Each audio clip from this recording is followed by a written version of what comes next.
नमस्कार साथियों, स्वागत है आपके अपने चैनल देव एजुकेशन डीएनए में। आज हम चर्चा कर रहे हैं राजस्थान में अरब सागर में जल ले जाने वाली नदियों की। इससे पहले बात की थी बंगाल की खाड़ी में जल ले जाने वाली नदियों की। अरब सागर राजस्थान से, एक तो ये याद रखना कितनी दूरी पर है। अरब सागर राजस्थान से 400 किलोमीटर दूरी पर है। दो भागों में है अरब सागर, दो भागों में जल लेकर जाता है। एक तो है आपके कच्छ का रण, कच्छ का रण जो है आपके 225 किलोमीटर दूर। एक है खंबात की खाड़ी, खंबात की खाड़ी 275 किलोमीटर। कुल परवाह यानी कुल जल कितना लेकर जाती है, तो कुल है 16% लगभग। बात की थी बंगाल की खाड़ी में जल ले जाने वाली नदियों की, तो बंगाल की खाड़ी में यह बात की थी कि बंगाल की खाड़ी आपके 2900 किलोमीटर दूर है। इसी के साथ हमने की थी 24% टोटल ये है। और इसमें बनास है, चंबल है, गंभीरी है, बाणगंगा, ये नदियों के बारे में चर्चा की थी। चंबल अकेली, ये भी याद रखना इसमें, चंबल अकेली 20.9 लगभग जल है जो इस परवाह क्षेत्र का टोटल, यानी 24 में से 20.9 तो चंबल का है, ये याद रखना। यानी बंगाल की खाड़ी में जल ले जाने वाली नदियों की पहले चर्चा कर ली थी। अब बात कर रहे हैं अरब सागर की। अरब सागर में 16% याद रखना आपको। इसी के साथ अरब सागर में 16% के बाद नदियां जो पढ़ेंगे वो पहले और सबसे इंपॉर्टेंट जो नदी होगी वो होगी आपके माही नदी। माही नदी जो है सबसे इंपॉर्टेंट याद रखना आपको। माही नदी को दक्षिण की गंगा कहा जाता है या दक्षिण की जीवन रेखा कहा जाता है, दक्षिण की स्वर्ण रेखा।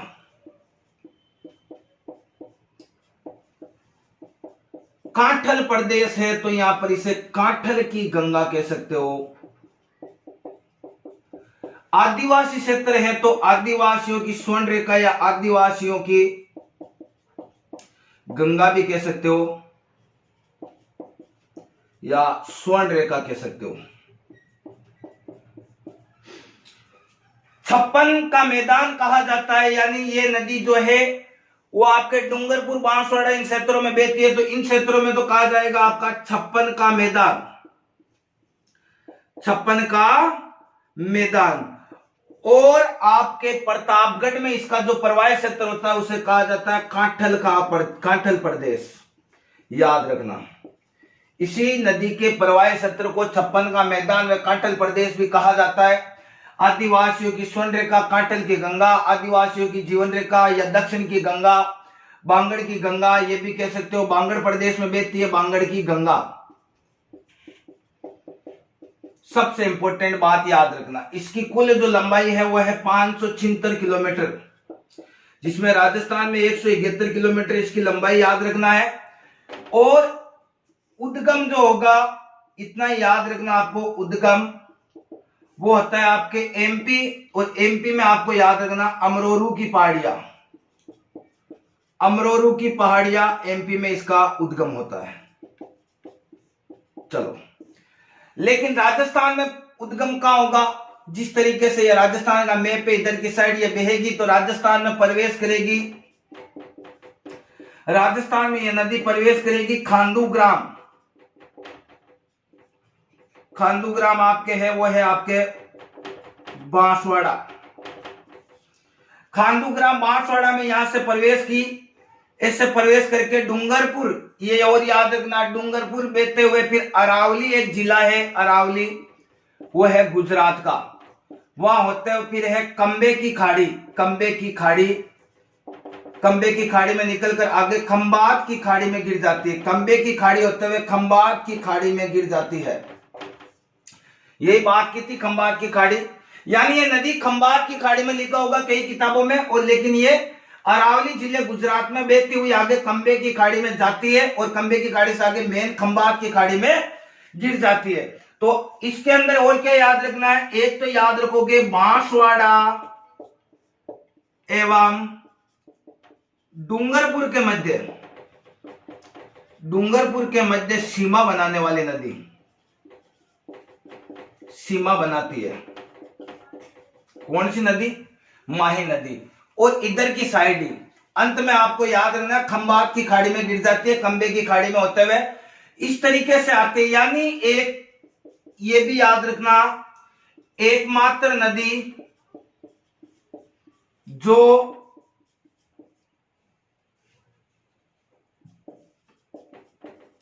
जिसका प्रवेश व निकास दक्षिण से होता है।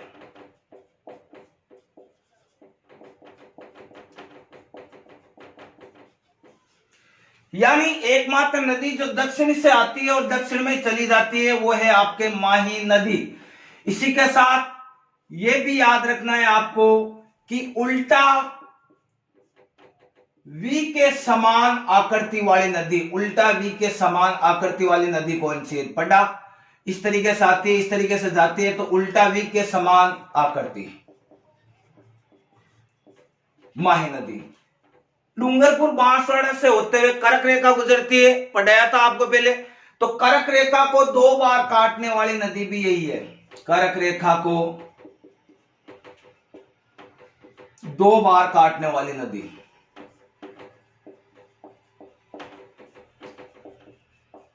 ये नदी है। कर्क रेखा को 2 बार काटती है। कौन सी? माही नदी। माही नदी की कुल लंबाई 171 किलोमीटर, याद रखना आपको।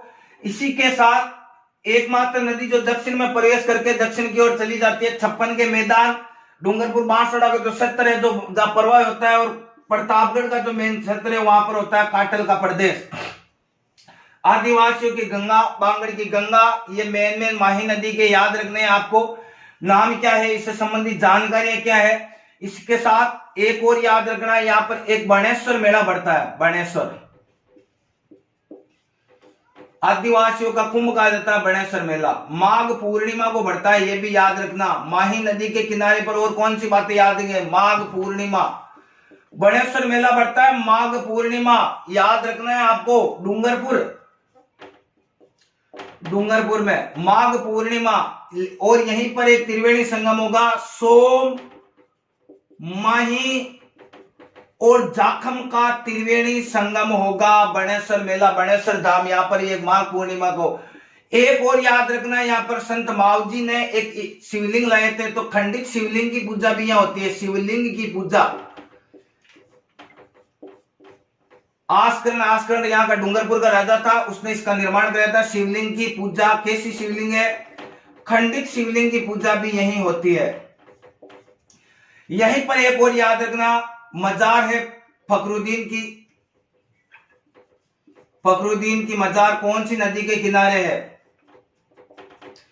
माही नदी के किनारे डूंगरपुर, याद रखना है। साथ ही साथ आपको इंपोर्टेंट जो बातें माही नदी से संबंधित वो आपको याद रखनी है। वापिस देखो, अरब सागर में गिरने वाली नदियां बात करेंगे तो अरब सागर राजस्थान से 400 किलोमीटर दूर है, कच्छ कारण 225 और खंबात की खाड़ी 275।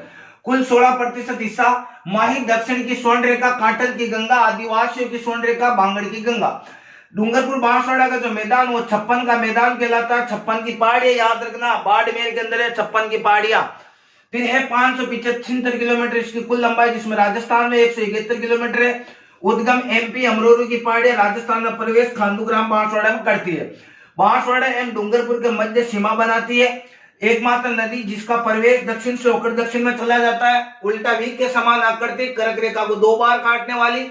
इसी के साथ माही नदी के किनारे बाणेश्वर मेला बढ़ता है, जिसे आदिवासियों का कुंभ कहा जाता है। माघ पूर्णिमा को मेला बढ़ता है डूंगरपुर में। आगे याद रखना, सोम, माही, जाखम त्रिवेणी संगम यही है। एक यहाँ पर एक माही नदी के किनारे खंडित शिवलिंग की पूजा होती है। मावजी कर लाए थे इसको संत मावजी। फखरुद्दीन की मजार, यानी यहां पर भी आपको ये याद रखना है। अब देखो इससे संबंधित माही नदी से बातें। एक और याद रखना, माही परियोजना चलाई जा रही है।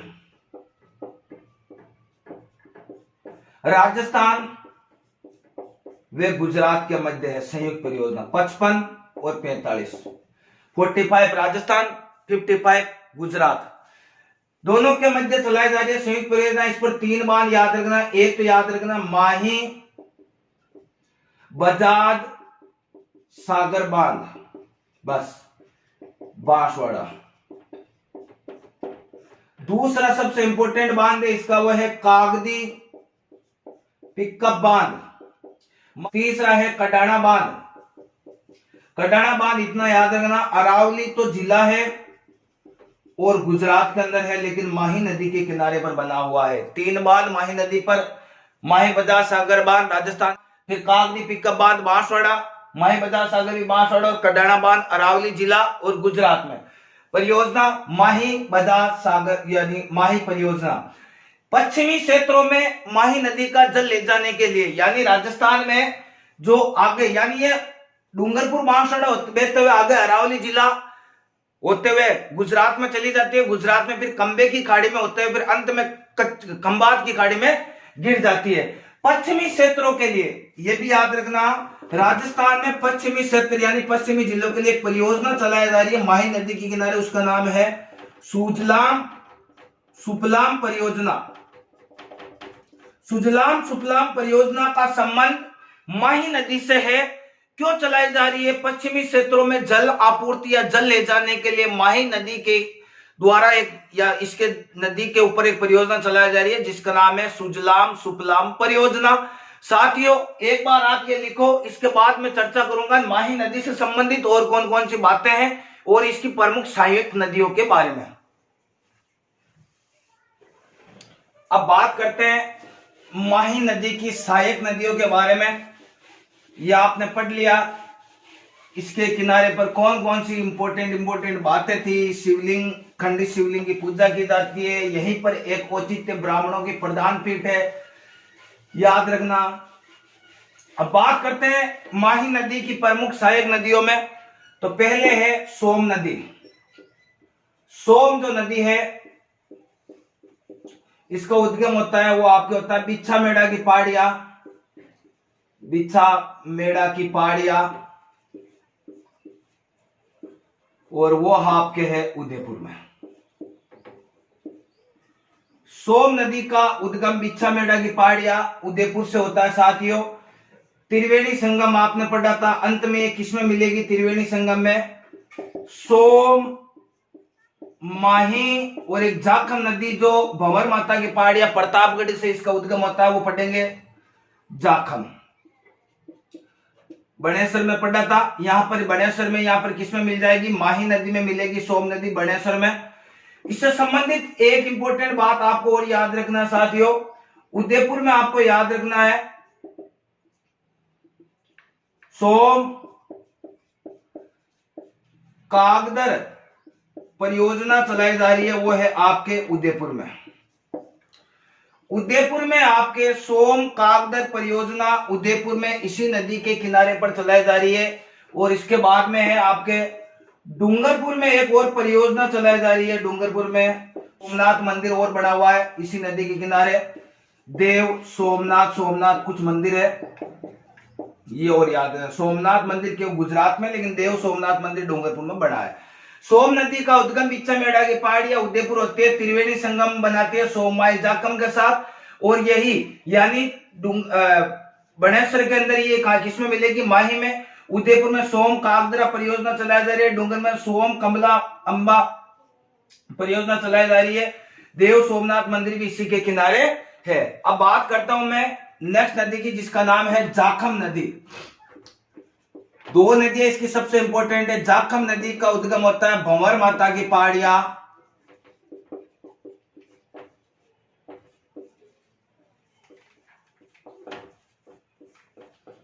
इसका उद्गम होता है भंवर माता की पहाड़ियां, वो है आपके प्रतापगढ़ में, याद रखना। यहीं पर एक याद रखना जाखमिया, प्रतापगढ़ में एक जगह है, प्रतापगढ़ में जाखमिया कुछ गांव है जाखमिया, वहां पर याद रखना जाखम बांध बना हुआ है। जाखम बांध जाखम नदी के किनारे बना हुआ है, 81 मीटर लगभग इसकी लंबाई है। राजस्थान का सबसे ऊंचा बांध है, याद रखना ऊंचा बांध। बड़ा बांध बता दिया, ऊंचा बांध राजस्थान का सबसे ऊंचा बांध है जाखम नदी के किनारे, याद रखना साथियों, सबसे इंपॉर्टेंट है। इसके बाद अगर मैं नदी की बात करूं एराव नदी प्रतापगढ़ और चाप नदी बांसवाड़ा। एराव का उद्गम प्रतापगढ़ याद रखना और चाप का याद रखना बांसवाड़ा में चाप नदी का उद्गम होता है। इससे संबंधित कोई भी क्वेश्चन नहीं है। अनास एमपी में होती है साथियों और बांसवाड़ा में राजस्थान में प्रवेश करेगी। अनास एमपी और बांसवाड़ा में प्रवेश करेगी, ये इसकी सहायक नदी है, ज्यादा कुछ याद नहीं रखना अनास। इसके बाद साथियों आपके रह गई पीछे मोरेन नदी। मोरेन डूंगरपुर की पहाड़ियों से डूंगरपुर में होती हुई फिर गलियाकोट में माय में मिल जाती है। अंत में बची मोरेन, अंत में बची आपके मोरेन नदी, बस डूंगरपुर। इतना ही आपको याद रखना है। यानी सोम, जाखम, इसके बाद अनास, एराव और चाप, ये इसकी इंपोर्टेंट माही नदी की सहायक नदियां हैं। इसके बाद मैं आपको पढ़ा रहा हूं या बात करेंगे हम अब लूनी नदी के बारे में। लूनी नदी का उद्गम कहां से होता है, लूनी नदी है क्या, लूनी नदी से संबंधित कौन कौन से क्वेश्चन पूछे जाते हैं, तो अब हम चर्चा करते हैं राजस्थान में लूनी नदी से संबंधित। अब साथियों बात करते हैं लूनी नदी की। लूनी नदी, लूनी नदी को रेल या नाडा भी कहा जाता है। कालिदास ने इसे कहा था, कालिदास ने अंत्य सलीला कहा था इसे, अंत्य सलीला। ये भी याद रखना, अन्य नाम है इसका आदि खारी व आदि मीठी नदी। यही है आदि खारी व आदि मीठी। इस नदी की कुल लंबाई याद रखना 495 किलोमीटर है और राजस्थान में कई किताबों में, तो राजस्थान में कई किताबों में 330 है, कई किताबों में 350 किलोमीटर है, ये दोनों याद रखना। कुल लंबाई 495 से राजस्थान में कई पर 330, कई पर 350 किलोमीटर दी गई है। पश्चिमी राजस्थान में बहने वाली नदी है। यह भी याद रख सकते हो कि बनास व लूनी दो नदियां ऐसी है जो अरावली को काट कर निकलती है, याद रखना। बनास व लूनी अरावली के मध्य, यानी अरावली को काटकर, अरावली को काटने वाली नदी। लूनी नदी की बात कर रहा हूं, आदि खारी आदि मीठी। एक क्वेश्चन ये भी पूछा गया था कि बालोतरा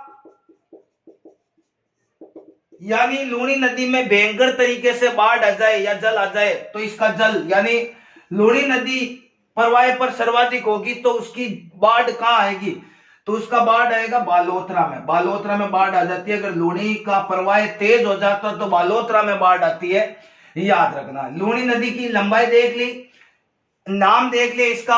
अब इसका उद्गम कहां से होता है, इसका उद्गम होगा, वो होगा आपके नागपहाड़ अजमेर, नागपहाड़ अजमेर। नागपहाड़ अजमेर से लूनी नदी का उद्गम होता है और इसके बाद नागपहाड़ अजमेर से होती हुई आगे जाएगी आपके नागौर जिले में। नागौर के अंदर एक पाडलू कर गांव है, पाडलू गांव, वहां पर एक नदी मिलती है, इसमें जोजड़ी नदी। यहीं से क्वेश्चन बन गया, जोजड़ी नदी पाडलू गांव नागौर में ये जोजड़ी नदी मिलती है। सारी की सारी जो बाईं ओर से मिलेगी लूनी की, लेकिन ये एकमात्र जोजड़ी नदी है जो लूनी के दाईं ओर से मिलने वाली नदी है। अब नागौर के बाद ये जाएगी आपके पाली, पाली अजमेर हो गई, एक जिला अजमेर, दो नागौर, फिर पाली, पाली के बाद जाएगी जोधपुर, जोधपुर में बालोतरा बाड़मेर, यानी बालोतरा तक क्या रहेगी मीठी और बालोतरा के बाद में खारी हो जाएगी, इसलिए इसे आदि खारी आदि मीठी कहा जाता है। तो फिर कहा जाएगी बाड़मेर और बाड़मेर के बाद में ये चली जाएगी आपके जालोर और जालोर के बाद अंत में ये कच्छ के रण में लीन हो जाती है, याद रखना कच्छ के रण में मिल जाती है, कच्छ के रण में चली जाती है। अंत में बताया था बनास नदी है, चंबल नदी है और लूनी नदी, जो ऐसी तीन नदियां जो 6-6 जिलों में बहती है। तो लूणी नदी का उद्गम अजमेर के नागपाड़ से होती है। अजमेर से आगे जाएगी नागौर, नागौर में मिलेगी इसके जोजड़ी। सारी की सारी नदियां बाईं ओर से मिलेगी, लेकिन जोजड़ी नदी एकमात्र लूणी की ऐसी सहायक नदी है जो दाईं ओर से मिलती है। फिर है पाली, नागौर के बाद पाली में, फिर उसके बाद जोधपुर, जोधपुर से बाड़मेर, बाड़मेर से जाएगी जालोर, और जालोर के बाद कच्छ के रण में चली जाती है। यहीं पर एक याद रखना, तिलवाड़ा, बाड़मेर में तिलवाड़ा, तिलवाड़ा सभ्यता इसी नदी के किनारे। साथियों, नदियों के साथ सभ्यता के क्वेश्चन तो फिक्स है। तिलवाड़ा सभ्यता लूणी नदी के किनारे है। इसी लूणी नदी के किनारे एक मल्लीनाथ पशु मेला बढ़ता है, मल्लीनाथ पशु मेला।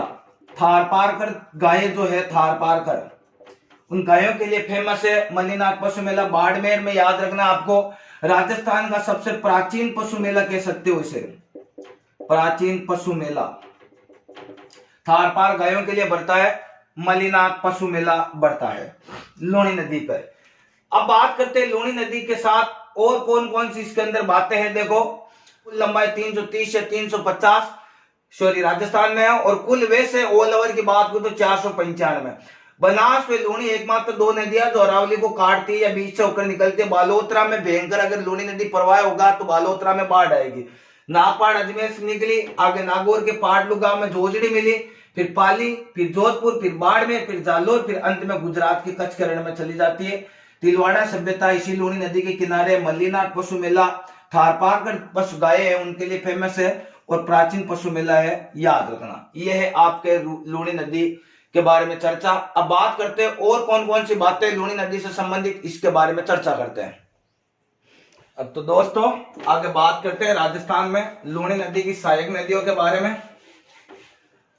राजस्थान में लूणी नदी की प्रमुख सहायक नदियों में सबसे पहले बात करेंगे जवाई नदी। जवाई नदी का जो उद्गम होगा वो होगा गोरिया गांव की गोरिया गांव से, और गोरिया गांव जो है वो है आपके पाली में। इसी पर जवाई नदी पर सबसे इंपॉर्टेंट और most important and very very important question बनता है जवाई बांध। सुमेरपुर पाली में ही है जवाई बांध। यह है आपके जवाई नदी पर बना हुआ है, सुमेरपुर स्थान है और वो है पाली में। जवाई बांध जवाई नदी सुमेरपुर पाली में बना हुआ है। साथियों, राजस्थान का जो पश्चिमी क्षेत्र है, अर्थात पश्चिमी राजस्थान का या मारवाड़ का अमृत सरोवर कहा जाता है इसे, याद रखना, अमृत सरोवर। पाली के बाद ये किस में मिल जाएगी? लूणी में मिल जाएगी, लूणी में लीन हो जाती है। पाली के बाद ये बहते हुए आगे क्षेत्रों में फिर लूणी में मिल जाती है, याद रखना। एक और याद रखना, एक सेई जल सुरंग याद रखना। राजस्थान की प्रथम जल सुरंग। जवाई बांध में जलापूर्ति हेतु सेई नदी का पानी, सेई नदी का पानी है वो जवाई नदी के अंदर लाया जाता है। यानी सेई नदी का पानी जो है वो जवाई नदी के अंदर डाला जाता है। और किसके द्वारा डाला जाता है? सेई जल सुरंग के द्वारा डाला जाता है, और यही राजस्थान की प्रथम जल सुरंग है। यानी पाली के बाद जालोर जाएगी ये, पाली जालोर, ये याद रखना। और बालोतरा बाड़मेर गुड्डा मालानी क्षेत्र है, यहाँ पर गुड्डा, उन क्षेत्रों में ये लूणी के अंदर मिल जाती है। ये तो थी आपकी जवाई नदी। जवाई नदी के बाद नेक्स्ट अगर मैं बात करूं तो आपके नेक्स्ट नदी जो है वो है आपके साथियों खारी। खारी नदी सिरोही याद रखना, और कुछ याद नहीं रखना है। सिरोही शेर गांव की पहाड़ियां, ऐसा कुछ याद रखना है। खारी सिरोही याद रखना है। फिर है आपके सूखड़ी नदी।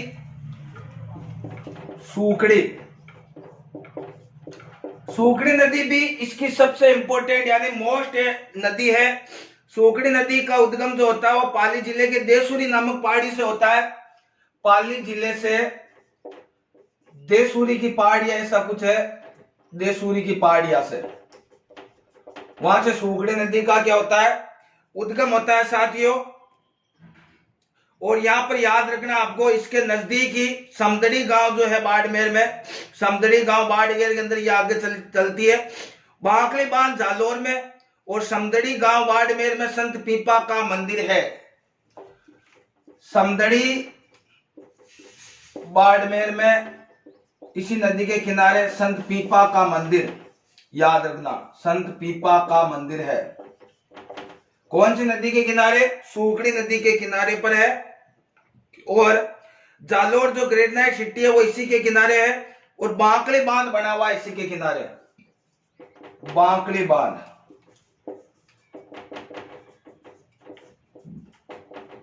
याद रखना।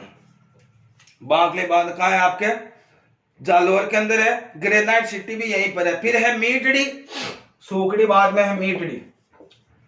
मीटड़ी आपके पाली, याद रखना, और कुछ याद रखना, यानी जवाई, खारी, सुगड़ी, मीटड़ी। इसके बाद जो नेक्स्ट नदी आएगी वो आएगी आपके सागी, ये भी लूणी की है। जसवंतपुरा की पहाड़ियां, जालोर, सागी, जसवंतपुरा की पहाड़ियां, जालोर, याद रखना आपको। और कुछ ही नहीं है इससे इंपॉर्टेंट। लीलड़ी, अजमेर, बांडी, पाली। लीलड़ी याद रखना आपको, अजमेर, और बांडी याद रखना आपको, पाली। पाली से इसका उद्गम होता है। अंत के अंदर आपको जोजड़ी बताई दिया था, यह है इसकी लूणी की सहायक नदियां। पहली जवाई, जवाई के बाद में आपको याद रखना खारी, सुकड़ी, लीलड़ी, बांडी, मीटड़ी, सागी। एक जोजड़ी है, जो जोजड़ी नागौर के अंदर उसका उद्गम होता है, पल्लू गांव ऐसा कुछ, तो जोजड़ी नागौर। यह है आपके लूणी की सहायक नदियां। तो हमने पढ़ा था अरब सागर में जल ले जाने वाली नदियों में पहली नदी हमने पढ़ी थी वो थी माही नदी। फिर हमने चर्चा की थी लूणी नदी के बारे में, और लूणी नदी के बाद अब चर्चा करेंगे साबरमती नदी। एक बांडी नदी के पास, याद रखना आपको, हेमावासा बांध बना हुआ है पाली में। साबरमती नदी बात करेंगे, साबरमती। साबरमती नदी का जो उद्गम होता है वो आपके उदयपुर के पास, उदयपुर के अंदर उद्गम होता है। गोगुंदा की पहाड़ियों के बाद के अंदर आगे कोई जाडोल गांव आगे पहाड़ियों के क्षेत्रों के अंदर इसका उद्गम होता है। उदयपुर याद रखना इसको। इसकी कुल लंबाई जो है साथियों वो है 416, और राजस्थान में इसकी कुल लंबाई वो 45 किलोमीटर बहती है मात्र। यानी राजस्थान की एकमात्र नदी जिसका उद्गम तो राजस्थान से होता है, लेकिन इसका जल जो है वो गुजरात के लिए काम में लिया जाता है। इसके किनारे पर सबसे इंपोर्टेंट याद रखना, गुजरात की राजधानी जो है गांधीनगर, ये इसी के किनारे है। और एक अहमदाबाद, ये साबरमती के किनारे बसे शहर है। साबरमती नदी के किनारे बसे शहर है।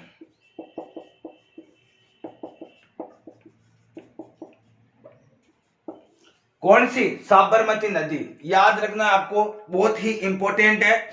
इसके बाद में ये याद रखना आपको, उदयपुर में कि जिलों में साबरमती का पानी डालने के लिए देवास सुरंग, यानी भारत में राजस्थान की सबसे लंबी जल सुरंग, तो उदयपुर के अंदर जिलों में पानी डालने के लिए, जिलों में पानी डालने के लिए एक जल सुरंग बनाई गई है, देवास जल सुरंग। देवास 11.5 समथिंग इसकी कुछ लंबाई है किलोमीटर में। देवास जल सुरंग, उदयपुर की झीलों में पानी डाला जाता है साबरमती नदी के द्वारा, जो भारत की एवं राजस्थान की सबसे लंबी जल सुरंग है। 2011 के करीब इसका कार्य कंप्लीट हुआ था। यह है आपके साबरमती नदी। साबरमती नदी के बाद हम नेक्स्ट नदी की बात करें तो वाकल से उसका उद्गम होता है। नेक्स्ट नदी की बात करूं तो वह वाकल उदयपुर से, याद रखना उदयपुर में है, गोगुंदा की पहाड़ी आगे ऐसा कुछ क्षेत्र है वाकल। एक इतना याद रखना, मानसी वाकल परियोजना, मानसी वाकल, बस इतना इंपॉर्टेंट याद रखना। इसके किनारे एक परियोजना चलाई जाती है, मानसी वाकल परियोजना। फिर याद रखना सेई नदी उदयपुर के पादरना गांव की पहाड़ियों से होता है। सेई जो अभी बताई थी, सेई नदी उदयपुर से याद रखना, बस इतना याद रखना। जवाई नदी में पानी डालती है सेई परियोजना के द्वारा। सेई नदी अपना जल जवाई नदी में लेकर जाती है सेई परियोजना के द्वारा।